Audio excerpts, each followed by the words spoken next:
पांडव पक्ष उद्विग्नता व्याप्ता। पांडव पक्ष बहुत ही दुखी थे। मतलब जब अर्जुन उनसे युद्ध में बहुत दूर चला गया तो वे हर प्रकार से दुखी थे। महाराज युधिष्ठिर विलय खिन्नश्च संजाता, और महाराज युधिष्ठिर जो थे पांडवों के, वे भी बहुत ही दुखी हो गए थे। तदानीम 16 वर्षीय, उसी समय 16 वर्ष का अर्जुन सुत, अर्जुन का पुत्र अभिमन्यु महाराजा से युधिष्ठिर से खिन्नता दूर कर्तुम निवेद्यत। उसी समय 16 वर्ष का अर्जुन का पुत्र अभिमन्यु महाराज युधिष्ठिर को बहुत दुखी देखकर उसकी दुखी को दूर करने के लिए निवेदन किया, यत कि अहम चक्र व्यूह भेदनम अपि जानामि, कि मैं चक्र व्यूह को भेदना जानता हूँ। स तस्य आज्ञा, उसने यानी अभिमन्यु ने उनकी आज्ञा से युधिष्ठिर की आज्ञा को प्राप्त करके युद्ध क्षेत्र की प्रति प्रस्थान किया। युद्ध के स्थल की तरफ प्रस्थान किया।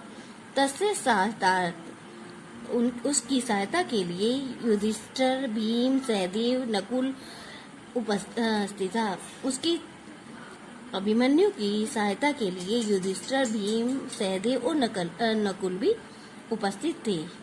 परंतु चक्रव्यूह द्वारे स्वपितृसृजनुपतिना सिंधुराजेन जयद्रथेन ते सर्वे अवरुद्धा। परंतु चक्रव्यूह के द्वार पर पहुंचने पर एक स्वयं ससुर का मीन्स है बच्चों, उसकी पिता की बहन का यानी उसकी बुआ का जो पति था सिंधुराज जयद्रथ, उनने उन सबको रोक लिया। कहने का तात्पर्य है कि बच्चों जब वह चक्रव्यूह में एक व्यूह में प्रवेश कर रहा था तो जयद्रथ ने रास्ते में आकर जो ये उसके पीछे चल रहे थे युधिष्ठिर, भीम, सहदेव, नकुल, उन सबको रोक लिया और धीरे धीरे जाते हुए अंदर तक केवल अभिमन्यु ही प्रवेश कर पाया।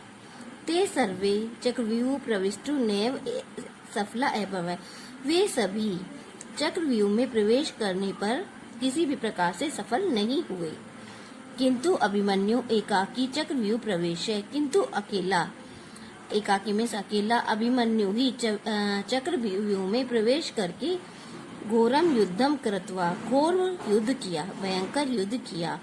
बहुन्य वीरान हत्वा, और बहुत सारे वीरों को मारकर चक्रव्यूह से विध्वंस किया और चक्रव्यूह का नाश किया। तस्या अंतिम भाग प्राप्त, और अंतिम भाग तक को प्राप्त हुआ। अंतिम चरणे द्रोण, कृप, कर्ण,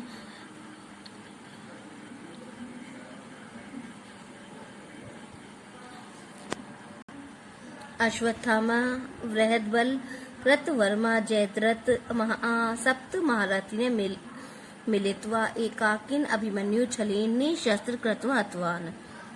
अंतिम भाग में जब वह अंदर पहुंच गया अभिमन्यु, तो द्रोणाचार्य ने, कृपाचार्य ने, कर्ण ने, अश्वत्थामे, बृहद्बल ने और कृतवर्मा, जयद्रथ, इन 7 महारथियों ने मिलकर अकेले अभिमन्यु को छल से निशस्त्र कर दिया। मतलब कहने का तात्पर्य है कि बच्चों युद्ध में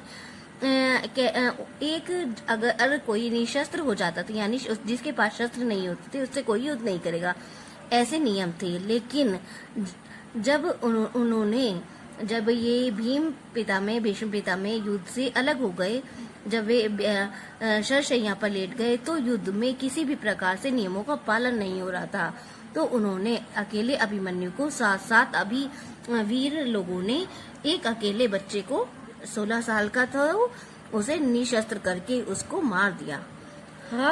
धिक, अरे धिक्कार है ऐसे 7 महारथियों को जिन्होंने अधम पाप कृतवान, जिन्होंने एक घोर पाप किया, भयंकर पाप किया। वीर बालक अभिमन्यु वीर गति प्राप्त चिर स्मरण वैभव।